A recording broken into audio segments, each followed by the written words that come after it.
ರಾಜಕಾರಣದಲ್ಲಿ ಒಂದು ರಾಜಕೀಯ, ಸಾಮಾಜಿಕ ಜೊತೆಗೆ ಸಹಕಾರಿ ರಂಗಗಳಲ್ಲಿ ಸಾಕಷ್ಟು ಸಾಧನೆಗಳನ್ನು ಮಾಡಿರುವಂತಹ ಮತ್ತು ಮಾಡುತ್ತಿರುವಂತಹ ಸಾಧಕರನ್ನು ಗುರುತಿಸಿ ತಮ್ಮ ಮುಂದೆ ತರುವುದೇ ನಮ್ಮ ನ್ಯಾಷನಲ್ ಪೊಲಿಟಿಷಿಯನ್ಸ್ ಇನ್ ಇಂಡಿಯಾ.com ಸೋಷಿಯಲ್ ಮೀಡಿಯಾದ ಮೂಲ ಉದ್ದೇಶ. ನಮ್ಮ ಇವತ್ತಿನ ವಿಶೇಷ ಸಂದರ್ಶನದಲ್ಲಿ ಶಿವಮೊಗ್ಗ ಜಿಲ್ಲೆ ತೀರ್ಥಹಳ್ಳಿ ತಾಲೂಕು ದೇವಲಾಪುರ ಪ್ರಾಥಮಿಕ ಕೃಷಿ ಪತ್ತಿನ ಸಹಕಾರಿ ಸಂಘ ನಿಯಮಿತ ದೇವಲಾಪುರ ಇದರಲ್ಲಿ ನಿರಂತರ 30 ವರ್ಷಗಳ ಕಾಲ ಅಧ್ಯಕ್ಷರಾಗಿ ಸೇವೆಯನ್ನು ಸಲ್ಲಿಸುತ್ತಾ ಬಂದಿರುವಂತಹ ಮತ್ತು ಶಿವಮೊಗ್ಗದ ಪ್ರತಿಷ್ಠಿತ ಸಂಸ್ಥೆಯಾದಂತಹ ಮ್ಯಾಮ್ಕೋಸ್ ಇದರಲ್ಲಿ ಪ್ರಸ್ತುತ ನಿರ್ದೇಶಕರಾಗಿ ಸೇವೆಯನ್ನು ಸಲ್ಲಿಸುತ್ತಿರುವಂತಹ ಮತ್ತು ತೀರ್ಥಹಳ್ಳಿ ತಾಲೂಕು TAPCMSನಲ್ಲಿ ಮಾಜಿ ನಿರ್ದೇಶಕರಾಗಿ ಸೇವೆಯನ್ನು ಸಲ್ಲಿಸಿರುವಂತಹ ಮತ್ತು ಸಹ್ಯಾದ್ರಿ ವಿವಿಧೋದ್ದೇಶಗಳ ಅಡಿಕೆ ಮಾರಾಟ ಸಹಕಾರ ಸಂಘ ಇದರಲ್ಲಿ ಸಂಸ್ಥಾಪಕ ನಿರ್ದೇಶಕರಾಗಿ ಸೇವೆಯನ್ನು ಸಲ್ಲಿಸಿರುವಂತಹ ಮತ್ತು ಸಮೃದ್ಧಿ ಪ್ಲಾಂಟೇಶನ್ ಸಹಕಾರ ಸಂಘ ತೀರ್ಥಹಳ್ಳಿ ಇದರಲ್ಲಿಯೂ ಕೂಡ ಸಂಸ್ಥಾಪಕ ನಿರ್ದೇಶಕರಾಗಿ ಹಾಗೂ ಶರಾವತಿ ಪತ್ತಿನ ಸಹಕಾರಿ ಸಂಘ ತೀರ್ಥಹಳ್ಳಿ ಇದರಲ್ಲಿಯೂ ಕೂಡ ಸಂಸ್ಥಾಪಕ ನಿರ್ದೇಶಕರಾಗಿ ಸೇವೆಯನ್ನು ಸಲ್ಲಿಸಿರುವಂತಹ ಮತ್ತು ದೇಮ್ಲಾಪುರ ಗ್ರಾಮ ಪಂಚಾಯಿತಿಯಲ್ಲಿ ಸದಸ್ಯರಾಗಿ ಸೇವೆಯನ್ನು ಸಲ್ಲಿಸಿರುವಂತಹ ಮತ್ತು ಹಾಲು ಉತ್ಪಾದಕರ ಸಹಕಾರಿ ಸಂಘ ದೇಮ್ಲಾಪುರ ಇದರ ಸಂಸ್ಥಾಪಕ ಅಧ್ಯಕ್ಷರಾಗಿ ಸೇವೆಯನ್ನು ಸಲ್ಲಿಸಿರುವಂತಹ ಮತ್ತು ಕುಮದ್ವತಿ ರೈತ ಉತ್ಪನ್ನಗಳ ಸಂಸ್ಕರಣೆ ಮತ್ತು ಮಾರಾಟ ಸಹಕಾರಿ ಸಂಘ ಇದರಲ್ಲಿ ಸಂಸ್ಥಾಪಕ ಅಧ್ಯಕ್ಷರಾಗಿ ಸೇವೆಯನ್ನು ಸಲ್ಲಿಸಿರುವಂತಹ ಮತ್ತು ಸುಮಾರು 40 ವರ್ಷದಿಂದ ಸಾಮಾಜಿಕ ರಂಗದಲ್ಲಿ ಸಾಕಷ್ಟು ಕೆಲಸ ಕಾರ್ಯಗಳನ್ನು ಮಾಡಿರುವಂತಹ ಸಮಾಜ ಸೇವಕರು ಶ್ರೀ ಕೆ ರತ್ನಾಕರ್ ಬಿಳಿಗಿನ ಮನೆ ಸರ್ ಅವರು ನಮ್ಮ ಉಪಸ್ಥಿತಿಯಲ್ಲಿದ್ದಾರೆ. ಇವರಿಗೆ ನಮ್ಮ ಪೊಲಿಟಿಷಿಯನ್ಸ್ ಇನ್ ಇಂಡಿಯಾ.com ಸೋಷಿಯಲ್ ಮೀಡಿಯಾ ಪರವಾಗಿ ಹಾರ್ದಿಕ ಸ್ವಾಗತ ಸರ್. ನಮಸ್ಕಾರ ಸರ್. ನಮಸ್ಕಾರ. ಅದೇ ರೀತಿ ಇದೇ ಸಂಸ್ಥೆಯಲ್ಲಿ ಮುಖ್ಯ ಕಾರ್ಯನಿರ್ವಹಣಾಧಿಕಾರಿಗಳಾಗಿ ಸೇವೆಯನ್ನು ಸಲ್ಲಿಸುತ್ತಾ ಬಂದಿರುವಂತಹ ಮತ್ತು ಸುಮಾರು 14 ವರ್ಷದಿಂದ ಈ ಸಂಸ್ಥೆಯಲ್ಲಿ ಸೇವೆಯನ್ನು ಸಲ್ಲಿಸಿರುವಂತಹ ಶ್ರೀ ಉದಯ್ ಕುಮಾರ್ ಎಸ್ ಸರ್ ಅವರು ನಮ್ಮ ಉಪಸ್ಥಿತಿಯಲ್ಲಿದ್ದಾರೆ. ಇವರಿಗೆ ನಮ್ಮ ಪೊಲಿಟಿಷಿಯನ್ಸ್ ಇನ್ ಇಂಡಿಯಾ.com ಸೋಷಿಯಲ್ ಮೀಡಿಯಾ ಪರವಾಗಿ ಹಾರ್ದಿಕ ಸ್ವಾಗತ ಸರ್. ನಮಸ್ಕಾರ ಸರ್. ಸರ್, ತಾವು ಒಂದು ಸಹಕಾರಿ ರಂಗದಲ್ಲಿ ಸಾಕಷ್ಟು ಒಂದು ಸಾಧನೆಗಳನ್ನು, ಒಂದು ಅಭಿವೃದ್ಧಿಗಳನ್ನು ಮತ್ತು ಒಂದು ಕೆಲಸ ಕಾರ್ಯಗಳನ್ನು ಕೂಡ ಮಾಡಿದಿರಿ. ಆ ಎಲ್ಲ ಪ್ರಶ್ನೆಗಳನ್ನು ಕೇಳೋದಕ್ಕಿಂತ ಪೂರ್ವದಲ್ಲಿ ಒಂದು ಸಣ್ಣ ಕಿರು ಪರಿಚಯವನ್ನು ನಮ್ಮ ವೀಕ್ಷಕರಿಗೆ ಹೇಳಿ ಸರ್. ನನ್ನ ನಮಸ್ಕಾರ ಎಲ್ಲ ವೀಕ್ಷಕರಿಗೂ. ನಮ್ಮ ಹುಟ್ಟು ಊರು ಬಿಳಿಗಿನ ಮನೆ ಅಂತೇಳಿ. ನಾವು ರೈತಾಪಿ ಕುಟುಂಬದಿಂದ ಬಂದಿರತಕ್ಕಂಥವ್ರು. ನಾವು ಪ್ರಾಥಮಿಕ ವಿದ್ಯಾಭ್ಯಾಸವನ್ನು ಸ್ಥಳೀಯ ಮಟ್ಟದಲ್ಲೇ ಮಾಡಿದ್ವಿ. ಅನಂತರ ಸುಮಾರು ಪ್ರತಿದಿನ 10 ಕಿಲೋಮೀಟರ್ಗಳು ಅಷ್ಟು ನಡಿಗೆಯನ್ನು ಮಾಡಿ ಪ್ರೌಢಶಾಲಾ ಮತ್ತು ವಿದ್ಯಾಭ್ಯಾಸವನ್ನು ಮಾಡಿದ್ವಿ. ಆಮೇಲೆ ಕೋಣಂದೂರಿನಲ್ಲೇ ಡಿಗ್ರಿ ಪದವಿಯನ್ನು ಕೂಡ ನಾನು BA ಪದವಿಯನ್ನು ಕೂಡ ಪಡೆದೆ. ಆಮೇಲೆ ಸುಮಾರು ಪದವಿಯನ್ನು ಪಡೆದ ನಂತರ ನಮ್ಮ 1986ರಲ್ಲಿ ನಮ್ಮ ತಂದೆ ವಯಸ್ಸಾದ್ದರಿಂದ ನಾನು ಕೃಷಿ ಕ್ಷೇತ್ರಕ್ಕೆ ಮತ್ತೆ ವಾಪಸ್ ಇಲ್ಲಿಗೆ ಬರಬೇಕಾದಂಥ ಸನ್ನಿವೇಶ ಬಂತು. ಆ ಕಾರಣದಿಂದ ತನ್ನ ಊರಿಗೆ ನಾನು ಮತ್ತೆ ವಾಪಸ್ ಬಂದೆ ಕೃಷಿ ಮಾಡಲಿಕ್ಕಾಗಿ. ಕೃಷಿ ಮಾಡ್ತಾ ಇರಬೇಕಾದ್ರೆ ಒಂದು ದಿವಸ ನಮ್ಮ ಊರಿನ ಹಿರಿಯರಾಗಿರ್ತಕ್ಕಂಥ ಶಂಕರನಾರಾಯಣ ಭಟ್ರು ಅಂತೇಳಿದರು, ಕೇಶವೇಶ್ವರ ಅಂತಿದ್ದರು. ಅವರು ಮಂಡಲ ಪಂಚಾಯಿತಿ ಚುನಾವಣೆಗೆ ಸ್ಪರ್ಧೆ ಮಾಡಬೇಕು ಅಂಥೇಳಿ ಬಂದರು. ಆ ಟೈಮಲ್ಲಿ ನಮ್ಮ ತಂದೆಯವರೇನು ಒಪ್ಪಿರಲಿಲ್ಲ, ನಮಗೂ ಕೂಡ ಅದರ ಕಡೆ ಆಸಕ್ತಿ ಏನು ಇರಲಿಲ್ಲ. ಆದರೂ ಕೂಡ ಅವರು ನೀವು ಸ್ಪರ್ಧೆ ಮಾಡಲೇಬೇಕು, ಈ ಸರಿ ಮಂಡಲ ಪಂಚಾಯಿತಿ ತುಂಬ ಜನರಿಗೆ ಅನುಕೂಲ ಮಾಡ್ತಕ್ಕಂಥ ಕ್ಷೇತ್ರ ಆಗ್ತದೆ ಅಂಥೇಳಿ ಹೇಳಿದರು. ಆಮೇಲೆ ಈಗಿನ ತೀರ್ಥಹಳ್ಳಿ ಶಾಸಕರು, ಹಿಂದಿನ ಗೃಹ ಮಂತ್ರಿಗಳಾಗಿರ್ತಕ್ಕಂಥ ಆರ್ಗ ಜ್ಞಾನೇಂದ್ರ ಅವರು ಮತ್ತು ಹಾಗೆ ಸಾಲೆಕೊಪ್ಪ ರಾಮಚಂದ್ರ ಅಂತೇಳಿ APMC ಅಧ್ಯಕ್ಷರಾಗಿದ್ದರು. ಅವರು ಕೂಡ ಬಂದುಬಿಟ್ಟು ನೀನು ಸ್ಪರ್ಧೆ ಮಾಡು, ಇದು ಪಕ್ಷಾತೀತವಾಗಿ ಚುನಾವಣೆ ನಡೀತದೆ, ಇಲ್ಲಿ ಯುವಕರು ಸ್ಪರ್ಧೆ ಮಾಡೋದ್ರಿಂದ ಸಮಾಜಕ್ಕೆ ತುಂಬ ಒಳ್ಳೆಯದಾಗ್ತದೆ ಅಂತಕ್ಕಂಥ ಮಾತನ್ನು ಹೇಳಿದರು. ಆ ಪ್ರಾರಂಭದಲ್ಲಿ ನಾನು ಮಂಡಲ ಪಂಚಾಯಿತಿಗೆ ಸ್ಪರ್ಧೆ ಮಾಡಿದೆ. ಅಲ್ಲಿಂದ ಮುಂದೆ ಸುಮಾರು 15 ವರ್ಷಗಳ ಕಾಲ ನಾನು ಗ್ರಾಮ ಪಂಚಾಯಿತಿಯ ಸದಸ್ಯನಾಗಿ ಈ ಭಾಗದಲ್ಲಿ ಕೆಲಸ ಮಾಡ್ತಕ್ಕಂಥ ಅವಕಾಶ ನನಗೆ ಸಿಕ್ತು.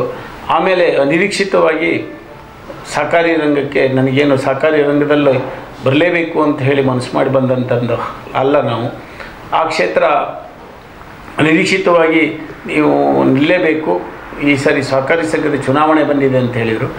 ಆವಾಗ ನಾನು ಇದೇ ಶಂಕರನಾರಾಯಣ ಭಟ್ರು ಯಶಸ್ಸರು ನೀನು ಸಹಕಾರಿ ರಂಗಕ್ಕೆ ಪ್ರವೇಶ ಮಾಡು ಅಂತ ಹೇಳಿದರು.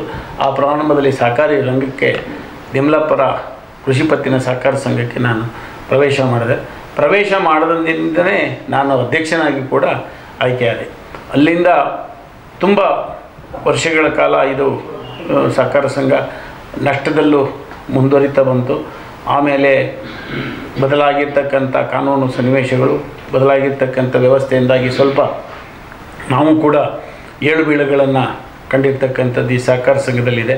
ಅದರ ಮಧ್ಯದಲ್ಲೇ ಯಮಲಾಪುರದಲ್ಲಿ ಒಂದು ಮಿಲ್ಕ್ ಸೊಸೈಟಿಯನ್ನು ಮಾಡಬೇಕು ಅಂಥೇಳಿ ಪ್ರಾರಂಭ ಮಾಡಿದಾಗ ಆ ಮಿಲ್ಕ್ ಸೊಸೈಟಿಯನ್ನು ಕೂಡ ಮಾಡಿ ಇಲ್ಲೂ ಕೂಡ ರೈತರಿಗೆ ಅನುಕೂಲ ಮಾಡ್ತಕ್ಕಂಥ ಕೆಲಸ ಆ ಸಂದರ್ಭದಲ್ಲಿ ಮಾಡಿದ್ವಿ. ತುಂಬ ಸಂತೋಷ ಸರ್. ಸರ್, ಈ ಒಂದು ಸಂಸ್ಥೆಯ ಸಂಸ್ಥಾಪಕ ಅಧ್ಯಕ್ಷರು ಯಾರು? ಸಂಸ್ಥಾಪಕ ಅಧ್ಯಕ್ಷರು ಶ್ರೀಕಂಠಯ್ಯ ಅಂತ ಹೇಳಿದ್ರು. ಅವರೇ ಪ್ರಸ್ಥಾಪಕ ಅಧ್ಯಕ್ಷರು ಅಂತೇಳಿ ಹೇಳ್ತಿದ್ರು ಅವಾಗಿಂದರು. ಅವರು ಈಗಿಲ್ಲ, ಅವರು ತೀರ್ಕೊಂಡೆ ತುಂಬ ವರ್ಷ ಆಗಿದೆ. ಇದು ತ್ರಿಯಂಬಕಪುರ ಅಂಥೇಳಿ ಇನ್ನೊಂದು ಗ್ರಾಮ ಪಂಚಾಯಿತಿ ಇದೆ, ಅಲ್ಲಿ ಇರ್ತಕ್ಕಂಥ ಕೇಂದ್ರ ಸ್ಥಾನವನ್ನು ಹೊಂದಿತ್ತು. ಅಲ್ಲಿ ಲಾಸಿಗೆ ಬಂದ ನಂತರ ಅದನ್ನು ದಿಮ್ಲಾಪುರಕ್ಕೆ ಮರ್ಜ್ ಮಾಡಿ ದಿಮ್ಲಾಪುರದಲ್ಲಿ ಪ್ರಾರಂಭ ಮಾಡಿರ್ತಕ್ಕಂಥದ್ದು.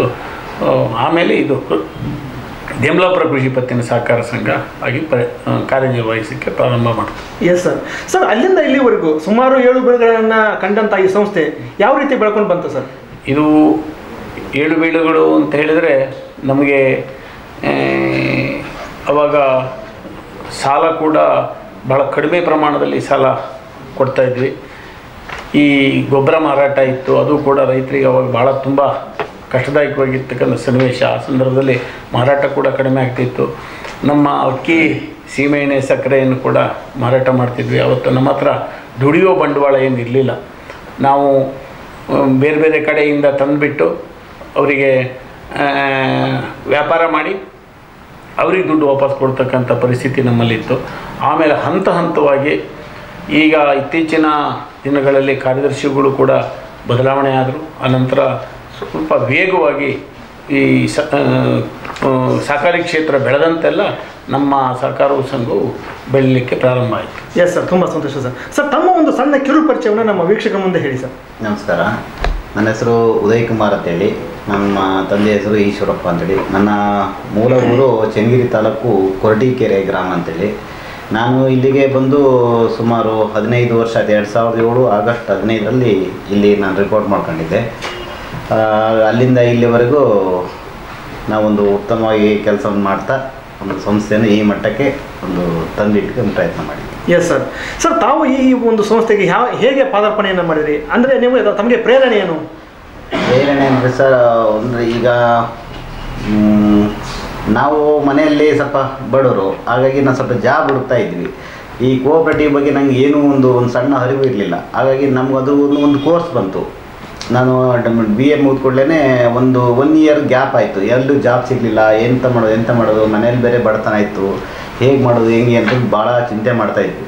ಆವಾಗ ನಮ್ಮ ಅಕ್ಕನ ಗಂಡವರು ಒಬ್ಬರು ಇದೊಂದು ಜನರಲಿ ಡಿಪ್ಲೊಮಾ ಇನ್ ಕೋಆಪ್ರೇಷನ್ ಅಂತೇಳಿ ಒಂದು ಕೋರ್ಸ್ ಇದೆ, ಅದನ್ನು ಮಾಡ್ಕ ಹಿಂಗೆ ಫ್ರೀ ಟೈಮ್ ಇರೋಕ್ಕಿಂತ ಮಾಡ್ಕ, ಆಮೇಲೆ ದೇವ್ರದೇ ಇದ್ದರೆ ಅಲ್ಲಿ ನೋಡೋಣ ಆ ಫೀಲ್ಡಲ್ಲಿ ಮುಂದುವರಿಯುವಂಥ ನಿಮಗೆ ಹಣೆ ಬರದಲ್ಲಿ ಇದ್ದರೆ ಅದು ಆಗುತ್ತೆ ನೋಡೋಣ ಅಂದರು. ದೇವ್ರದೇ ಏನೋ ಗೊತ್ತಿಲ್ಲ. ಆಗಿ 1 ತಿಂಗಳಲ್ಲೇ ನನಗೆ ಅದು ಫಸ್ಟ್ ಅಪಾಯಿಂಟೆಡ್ ಡೈರೆಕ್ಟ್ ದಿಮ್ಲಾಪುರಕ್ಕೆ ಆಯಿತು. Yes sir. ಇದು ನಮ್ಗೆ ಸಂತೋಷ ಆಗುತ್ತೆ. ಎಸ್ ಸರ್, ಬೆಳಕಂದು ಬಂದ್ವಿ. Yes sir. ಸರ್, ಈ ಒಂದು ಸಂಸ್ಥೆಯ ಷೇರುದಾರರ ಸದಸ್ಯರು ಎಷ್ಟು ಜನ ಇದ್ದಾರೆ ಪ್ರಸ್ತುತದಲ್ಲಿ? ಈಗ ಪ್ರೆಸೆಂಟಲ್ಲಿ ಈಗ 980 ಜನ ಎ ವರ್ಗ ಷೇರುದಾರಿದ್ದಾರೆ. ನಾಮಿನಲ್ಲು 486 ಜನ ಇದ್ದಾರೆ. SC ST 210 ಜನ ಇದ್ದಾರೆ. ಟೋಟಲ್ 1663 ಜನ ಒಟ್ಟು ಷೇರುದಾರಿದ್ದಾರೆ. ಎಸ್ ಸರ್, ತುಂಬ ಸಂತೋಷ ಸರ್. ಸರ್, ಇನ್ನು ಮುಖ್ಯವಾಗಿ ತಮ್ಮ ಒಂದು ಸಂಸ್ಥೆಯಿಂದ ಷೇರುದಾರ ಸದಸ್ಯರಿಗೆ ಆಗಿರ್ಬೋದು, ರೈತರಿಗೆ ಆಗಿರ್ಬೋದು, ಏನೇನು ಸೌಲಭ್ಯಗಳನ್ನು ಕೊಡ್ತಾ ಇದ್ದೀರಿ ಸರ್? ನಾವು ರೈತರಿಗೆ ಕೃಷಿ ಸಾಲ KCCL, ಮತ್ತು ಪಿಗ್ಮಿದಾರರಿಗೆ ಪಿಗ್ಮಿ ಸಾಲ, ಗೊಬ್ಬರ ಸಾಲ, ಈ ರೀತಿಯಾಗಿರ್ತಕ್ಕಂಥ ಸಾಲವನ್ನು ನಾವು ಕೊಡ್ತಾಯಿದ್ದೇವೆ. ರೈತರು KCLನ ತಗೊಂಡ್ಮೇಲೆ ಅವರು ಯಾವತ್ತು ಬೇಕಾದ್ರೂ ಕಟ್ಟಿ ಮತ್ತೆ ವಾಪಸ್ ತಗೊಳ್ತಕ್ಕಂಥ ವ್ಯವಸ್ಥೆ ಇದೆ. ಪಿಗ್ಮಿದಾರರಿಗೂ ಅಷ್ಟೇ, ಪ್ರತಿ ಪಿಗ್ಮಿಗೆ ಪ್ರತಿದಿನ ಕಲೆಕ್ಟ್ ಮಾಡ್ತೀವಿ. ಆ ಪ್ರಕಾರದಲ್ಲಿ ಅವರು ಸಾಲ ತಗೊಂಡಿದ್ದನ್ನು ಪ್ರತಿ ಮಂತ್ಲಿ ಕಟ್ತಾ ಹೋಗ್ತಾರೆ. Yes sir. ಸರ್, ಇನ್ನು ತಮ್ಮ ಷೇರುದಾರ ಸದಸ್ಯರಿಗೆ ಮತ್ತು ರೈತರಿಗೆ ಯಾವ್ಯಾವ ಥರದ ಲೋನುಗಳನ್ನು ಕೊಡ್ತಾ ಇದ್ದೀರಿ? ನಾವು KCCL ಕೊಡ್ತಾ ಇದ್ದೀವಿ. KCCL ಅಂತ ಹೇಳಿದ್ರೆ ಸರ್ಕಾರದಿಂದ ಈಗ 0% ಬಡ್ಡಿನಲ್ಲಿ ಬಂದಿರುತ್ತೆ, ಅದನ್ನು ಕೊಡ್ತಾ ಇದ್ದೀವಿ. ಮತ್ತು ಜಾಮೀನು ಸಾಲನ್ನು ಕೊಡ್ತಾ ಇದ್ದೀವಿ ರೈತರಿಗೆ. ಇನ್ನು ಪಿಗ್ಮಿ ಕಟ್ತಿದ್ದಂಥವರಿಗೂ ಜಾಮೀನು ಸಾಲವನ್ನು ಮಂಜೂರು ಮಾಡ್ತಾ ಇದ್ದೀವಿ. ಗೊಬ್ಬರ ಸಾಲವನ್ನು ಕೂಡ ನಾವು ಕೊಡ್ತಾ ಇದ್ದೀವಿ. Yes sir. ಸರ್, ಇನ್ನು ಮುಖ್ಯವಾಗಿ ತಮ್ಮ ಸಂಸ್ಥೆಯ ಷೇರು ಬಂಡವಾಳ ಎಷ್ಟು? ಸುಮಾರು ಈಗ 1,18,00,000 ಚಿಲ್ಲರೆ ಅಷ್ಟು ನಮ್ಮದು ಶೇರಿದೆ. ಹಿಂದೆ ಭಾಳ ಕಡಿಮೆ ಶೇರ್ ಇತ್ತು ನಮ್ಮ ಹತ್ರ. ಯಾಕಂತ ಹೇಳಿದ್ರೆ ₹100 ಶೇರ್ ಇದ್ದಂಥ ಕಾಲ ಅವಾಗ. ಭಾಳ ಕಡಿಮೆ ಅಂತ ಹೇಳಿದ್ರೆ ಒಂದು 60,000ದಿಂದಲೇ ಪ್ರಾರಂಭವಾಗಿರ್ತಕ್ಕಂಥದ್ದು. ಇವತ್ತು ಸುಮಾರು 1,18,00,000 ಚಿಲ್ಲರೆ ಅಂತ ಹೇಳಿದ್ರೆ ಸಾಧಾರಣ ಶೇರ್ ಮೊತ್ತ ಅಲ್ಲ. ಸಾಲ ಕೊಡ್ತಕ್ಕಂಥ ಪ್ರಮಾಣ ಕೂಡ ಆ ಮಟ್ಟದಲ್ಲೇ ಜಾಸ್ತಿ ಆಯಿತು. ಆ ಪ್ರಮಾಣದಲ್ಲಿ ರೈತರು ಕೂಡ ನಮಗೆ ನಮ್ಮ ಜೊತೆ ಸ್ಪಂದನೆ ಮಾಡಿದ್ರಿಂದ ನಮಗೆ ಅದು ಷೇರು ಬಂಡವಾಳ ಜಾಸ್ತಿ ಆಗಲಿಕ್ಕೆ ಅನುಕೂಲ ಆಯಿತು. ತುಂಬ ಸಂತೋಷ ಸರ್. ಅದೇ ರೀತಿ ತಮ್ಮ ಸಂಸ್ಥೆಯ ದುಡಿಯುವ ಬಂಡವಾಳ ಎಷ್ಟು? ಸುಮಾರು ನಮ್ಮ ಸಂಸ್ಥೆಯಲ್ಲಿ ದುಡಿಯುವ ಬಂಡವಾಳ ₹2,66,54,000 ದುಡಿಯುವ ಬಂಡವಾಳ ಇದೆ. ಆ ಹಣದ ಮುಖಾಂತರನೇ ನಾವು ವ್ಯವಹಾರ ಮಾಡ್ತಕ್ಕಂಥದ್ದು. Yes sir. Yes sir. Sir, ಅದೇ ರೀತಿ ತಮ್ಮ ಸಂಸ್ಥೆಯ ಡಿಪಾಸಿಟ್ ಎಷ್ಟು? ಸುಮಾರು ₹2,66,00,000 ಡಿಪಾಸಿಟ್ ಇದೆ. ಎಲ್ಲ ರೈತ ಬಾಂಧವರು ಕೂಡ ನಮ್ಮ ಮೇಲೆ ವಿಶ್ವಾಸ ಇಟ್ಬಿಟ್ಟು ಠೇವಣಿಯನ್ನು ಇಡ್ತಾ ಇದ್ದಾರೆ. ಯಾಕೆಂತ ಹೇಳಿದ್ರೆ ಮೊದಲು ನಮ್ಮ ಪ್ರದೇಶ ಭಾಳ ಇಂಟೀರಿಯರ್, ಒಂದು ಸ್ವಲ್ಪ ಬರಡು ಭೂಮಿ ಪ್ರದೇಶ ಅಂಥೇಳಿ. ಮೊದಲು ಬರೀ ಭತ್ತ ಬೆಳೀತಕ್ಕಂಥ ಪ್ರದೇಶ. ಈ ಪ್ರದೇಶದಲ್ಲಿ ಅಷ್ಟಾಗಿ ಡೆಪಾಸಿಟ್ ಬರ್ತಿರಲಿಲ್ಲ, ಯಾರೂ ಡೆಪಾಸಿಟ್ ಕೊಡೋವಂಥ ಸಾಮರ್ಥ್ಯ ಇರಲಿಲ್ಲ. ಅಂಥ ಸಮಯದಲ್ಲಿ ಕಡಿಮೆ ಇತ್ತು. ಇತ್ತೀಚಿನ ದಿನದಲ್ಲಿ ಈ ಅಡಿಕೆ ಮಾರುಕಟ್ಟೆಗೆ ಶುರುವಾದ ಮೇಲೆ ಮತ್ತು ಹೆಚ್ಚಾಗಿ ನಮ್ಮಲ್ಲಿ ಬಗರುಕುಂ ಸಾಗುವಳಿ ಇದ್ದಿದ್ದರಿಂದ ಅವರು ಯಾರೂ ಡೆಪಾಸಿಟ್ ಮಾಡೋವಂಥ ಮಟ್ಟದಲ್ಲಿ ಇರಲಿಲ್ಲ. ಇತ್ತೀಚಿನ ದಿನದಲ್ಲಿ ಸ್ವಲ್ಪ ಎಲ್ಲ ರೈತರು ಮನವರಿಕೆಯಾಗಿ ಡೆಪಾಸಿಟ್ ಮಾಡ್ತಕ್ಕಂಥ ಕೆಲಸಕ್ಕೆ ಬರ್ತಾ ಇದೆ. Yes sir. ಸರ್, ಇನ್ನು ಮುಖ್ಯವಾಗಿ ತಮ್ಮ ಸಂಸ್ಥೆಯ ಲಾಭಾಂಶ ಎಷ್ಟು? ಸುಮಾರು ಈಗ 11 ಲಕ್ಷದಷ್ಟು ಲಾಭಾಂಶ ಇದೆ. ನಾವು ಎಲ್ಲ ಸದಸ್ಯರಿಗೂ ಕೂಡ ಡಿವಿಡೆಂಟನ್ನು ಕೂಡ ಪ್ರತಿ ವರ್ಷ 10% ಡಿವಿಡೆಂಟ್ ಕೂಡ ಕೊಡ್ತಾ ಇದ್ದೀವಿ. ಆ ಪ್ರಕಾರದಲ್ಲಿ ಸುಮಾರು ಎಲ್ಲದಕ್ಕೂ ವಿನಿಯೋಗ ಮಾಡಿ ನಮಗೆ ಇವತ್ತು ಷೇರುದಾರರಿಗೆ 10% ಡಿವಿಡೆಂಟ್ ಕೊಡ್ತಕ್ಕಂಥದ್ದು ನಮಗೆ ತುಂಬ ಹೆಮ್ಮೆನೆ. ಯಾಕೆಂತ ಹೇಳಿದ್ರೆ ಇಂಥ ಕುಗ್ರಾಮದಲ್ಲಿ ಇರ್ತಕ್ಕಂಥ ಸಹಕಾರ ಸಂಘ ಎಲ್ಲ ಮನೆಗಳು ತುಂಬ ದೂರ ಊರು ಪ್ಲೇಸಿಂದನೂ ಕೂಡ ದೂರ ಇರ್ತಕ್ಕಂಥದ್ದು. ಇದೇನು ಸಿಟಿ ಅಲ್ಲ, ಆದರೂ ಕೂಡ ಜನ ಇಲ್ಲಿ ಬಂದು ನಮ್ಮ ಮೇಲೆ ವ್ಯವಹಾರ ಮಾಡಿಬಿಟ್ಟು ಆ ಮುಖಾಂತರ ಅವರು ಉಪಯೋಗ ತಗೊಂಡು ಸಹಕಾರ ಸಂಘ ನಮ್ಮದು ಅಂತ ಹೇಳಿ ಅವರು ಏನು ಆಶಯ ಇಟ್ಕೊಂಡಿದ್ದಾರೆ ಆ ಪ್ರಕಾರವಾಗಿ ನಾವು ಅವರಿಗೂ ಕೂಡ ಸೇವೆ ಸಲ್ಲಿಸಿದ್ರಿಂದ ಇದು ಸಾಧಿಸಲಿಕ್ಕೆ ಸಾಧ್ಯತೆ ಆಗಿದೆ. Yes sir. ಸರ್, ಇನ್ನು ಮುಖ್ಯವಾಗಿ ತಮ್ಮ ಸಂಸ್ಥೆಯ ಏನು ಷೇರುದಾರ ಸದಸ್ಯರು, ರೈತ ಸದಸ್ಯರಿಗೆ ವಿಶೇಷವಾದ ಸೌಲಭ್ಯಗಳನ್ನು ಏನಾದರೂ ಕೊಟ್ಟಿದ್ದಾರೆ ಹೇಗೆ? ನಾವು ವಿಶೇಷ ಅಂತ ಹೇಳಿದ್ರೆ ಇವತ್ತು ರೈತರಿಗೆ ನಮ್ಮ ಮಾರಾಟ ವ್ಯವಸ್ಥೆಯಲ್ಲಿ ರೈತ ಉಪಕರಣಗಳನ್ನು ಮಾರಾಟ ಮಾಡೋದು, ಗೊಬ್ಬರ, ಬೀಜ, ಇದನ್ನು ಮತ್ತು ಕೃಷಿ ಉಪಕರಣಗಳು ಇದನ್ನೆಲ್ಲ ಮಾರಾಟ ಮಾಡ್ತಾಯಿದ್ದೀವಿ. ಹಾಗೆಯೇ ಈಗಾಗಲೇ ರೈತರ ಯಾರಾದರೂ ಮೃತ ಆದರೆ ಅವರಿಗೆ ₹5,000 ಕೊಡ್ತಕ್ಕಂಥ ಸೌಲಭ್ಯ ಕೂಡ ನಮ್ಮಲ್ಲಿ ಇದೆ. ಆ ಪ್ರಕಾರವಾಗಿ ಮತ್ತು ಗೊಬ್ಬರ ಸಾಲ ಬೇಕು ಅಂತ ಹೇಳಿದ್ರು ಕೂಡ ನಾವು ಗೊಬ್ಬರ ಸಾಲವನ್ನು ಕೂಡ ಕೊಡ್ತಾಯಿದ್ದೀವಿ. ಅದೇ ರೀತಿ ನಾವು ನಿಯಂತ್ರಿತ ವಸ್ತುಗಳನ್ನು ಕೂಡ ಮಾರಾಟ ಮಾಡ್ತೀವಿ. ಅಕ್ಕಿ ಏನು ಸರ್ಕಾರದಿಂದ ಪಡಿತರ ಬರ್ತಕ್ಕಂಥದ್ದನ್ನು ಕೂಡ ನಾವು ಕೊಡ್ತಾಯಿದ್ದೀವಿ. ಪ್ರತಿ ತಿಂಗಳು ಸುಮಾರು 15 ದಿವಸಗಳ ಕಾಲ ಪಡಿತರವನ್ನು ಕೊಡ್ತಾಯಿದ್ದೀವಿ. ಸುಮಾರು 960 ಕಾರ್ಡುಗಳು ನಮ್ಮಲ್ಲಿದೆ. ಎಲ್ಲರೂ ಪ್ರತಿ ತಿಂಗಳು ಬಂದು ಅವರವರ ಪಡಿತರವನ್ನು ತೆಗೆದುಕೊಂಡು ಹೋಗ್ತಾರೆ. ಎಸ್ ಸರ್, ತುಂಬ ಸಂತೋಷ ಸರ್. ಸರ್, ಇನ್ನು ಮುಖ್ಯವಾಗಿ ತಾವು ಹೇಳಿ, ತಮ್ಮ ಒಂದು ಸಂಸ್ಥೆ ಯಾವ್ಯಾವ ಸಂಸ್ಥೆಗಳಿಗೆ ವಿನಿಯೋಗವನ್ನು ಮಾಡಿಕೊಂಡಿದೆ ಮತ್ತು ಯಾವ ರೀತಿ ಬಂಡವಾಳನ ಹೂಡಿಕೆ ಮಾಡಿದೆ ಸರ್? ಈಗ ನಮ್ಮ ಈ ಸಂಸ್ಥೆಯಲ್ಲಿ ನಾವು ಹೊರಗೆ ಅಂತೇಳಿ ಈ 1,50,00,000 ಒಂದು 28,000 ಹೊರಗೆ ವಿನಿಯೋಗಿಸಿದ್ದೀವಿ. ಅದರಲ್ಲಿ ನಮ್ಮ DC ಬ್ಯಾಂಕಲ್ಲಿ ಒಂದು 90% ಅಂದರೆ ಈ ಷೇರು ಬಂಡವಾಳಕ್ಕೆ ಅದೊಂದು ಅವ್ರಿಗೆ 47 ಲಕ್ಷ, FD ಒಂದು 80 ಲಕ್ಷ, ಈ ಥರ. ಹಾಗೆ ಅವ್ರಿಗೆ ಹೊರಗಡೆ DC ಬ್ಯಾಂಕ್ 90% ಎಲ್ಲ ನಾವು DC ಬ್ಯಾಂಕಲ್ಲಿ ನಾವು ವಿನಿಯೋಗಿಸಲೇಬೇಕು. ಹಾಗಾಗಿ ಮತ್ತು ಇನ್ನು ಇತರೆ ಸಂಸ್ಥೆಗಳಲ್ಲೆಲ್ಲ ನಾವು ಷೇರ್ಗಳಿಗೂ ಅಂದರೆ 5,000 10,000 ಒಂದು ಶೇರ್ ಮೆಂಬರ್ಶಿಪ್ ತೊಗೊಂಡಿದ್ದೀವಿ. ಅಂದರೆ ಅವರಿಂದ ನಾವು ಗೊಬ್ಬರ ತರಬೇಕಾದ್ರೆ ನಾವು ಮೆಂಬರ್ಶಿಪ್ ಬೇಕು. ಹಾಗಾಗಿ ಅವುಗಳಿಗೆ 5,000 10,000 ಮೆಂಬರ್ಶಿಪ್ ಒಂದು ತಗೊಂಡಿದ್ವಿ. Yes sir. ಸರ್, ಇನ್ನು ಈ ಸಂಸ್ಥೆ ಈ ಮಟ್ಟಕ್ಕೆ ಬರುವಂಥ ಒಂದು ಸಂದರ್ಭಕ್ಕೆ ತಮ್ಮ ಒಂದು ಪಾತ್ರ ಏನು? ಈ ಒಂದು ಸಂಸ್ಥೆಗೆ ಕೊಡುಗೆ ಏನು ಕೊಟ್ಟಿದ್ದೀರಿ? ನಾನು 2007ರಲ್ಲಿ ಇಲ್ಲಿಗೆ ಬಂದಿದ್ದು. ಆವಾಗ ನಮ್ಮ ಸಂಸ್ಥೆ ಸ್ವಲ್ಪ ಮಳೆ ನೀರು, ಇಲ್ಲಿ ಮಳೆ ಜಾಸ್ತಿ ಆಗಿರೋದ್ರಿಂದ ಮಳೆ ನೀರಿಂದ ಸ್ವಲ್ಪ ಸೋರ್ತಾ ಇತ್ತು. ನಮ್ಮ ಡಾಕ್ಯುಮೆಂಟ್ಸ್ಗಳೆಲ್ಲ ಇದಾಗ್ತಿದ್ದು. ಆ ತಾಡ್ಪಲ್ ಇಟ್ಕೊಂಡು ಕೆಲಸ ಮಾಡ್ತಾಯಿದ್ವಿ, ತಾಡ್ಪಲ್ಲ ಮೇಲೆ ಹಾಕ್ಕೊಂಡು ಕೆಲಸ ಮಾಡ್ತಾ ಆ ಒಂದು ಪರಿಸ್ಥಿತಿಯಲ್ಲಿತ್ತು. ಇದೇ ಥರ ನಮ್ಮ ಅಧ್ಯಕ್ಷರು ಮತ್ತು ಆಡಳಿತ ಮಂಡಳಿಯವರು ಎಲ್ಲರ ತಂದು ಮಾತಾಡಿ ಅವರು ನನಗೊಂದು ಧೈರ್ಯ ಹೇಳಿದರು, ಸೆಕ್ರೆಟರಿಗಳೇ, ನೀವು ಇದನ್ನು ಬೆಳೆಸಲಿಕ್ಕೆ ಅಥವಾ ಹೊಸದಾಗಿ ಕಟ್ಟಲಿಕ್ಕೆ ಏನು ಕರೆಕ್ಟ್ ಯೋಜನೆ ಹಾಕ್ಕೊಂಡು ಮಾಡಿ, ಅದಕ್ಕೆ ನಮ್ಮದು ಸಂಪೂರ್ಣ ಬೆಂಬಲ ಇದೆ. ಏನು ಬೇಕೋ ಏನು ಮಾಡೋಣ ಅಂತೇಳಿ ಸ್ಕೆಚ್ ಹಾಕ್ಕೊಂಡು ಎಲ್ಲರಿಗೂ ತಿಳಿಸಿ ಮಾಡಿ, ಅವರ ಒಂದು ಸಹಕಾರದಿಂದ ನಾನು ಇವತ್ತು ಇಷ್ಟು ದೊಡ್ಡ ಮಟ್ಟದ ಬಿಲ್ಡಿಂಗ್ ಕಟ್ಟಲಿಕ್ಕೆ ಅವರ ಸಂಪೂರ್ಣ ಸಹಕಾರ ನನಗೆ ಸಿಕ್ಕಿರೋದ್ರಿಂದ ನಾನು ಈ ಒಂದು ಬಿಲ್ಡಿಂಗನ್ನು ಕಟ್ಟಲಿಕ್ಕೆ ಒಂದು ಸಂತೋಷ ಪಡ್ತೇನೆ. ಅದೇ ರೀತಿಯಲ್ಲಿ ಈಗ ಮುಂದಿನ ಒಂದು ಯೋಜನೆಗಳನ್ನ ಹಾಕೊಳ್ತಾ ಇದ್ದೀವಿ.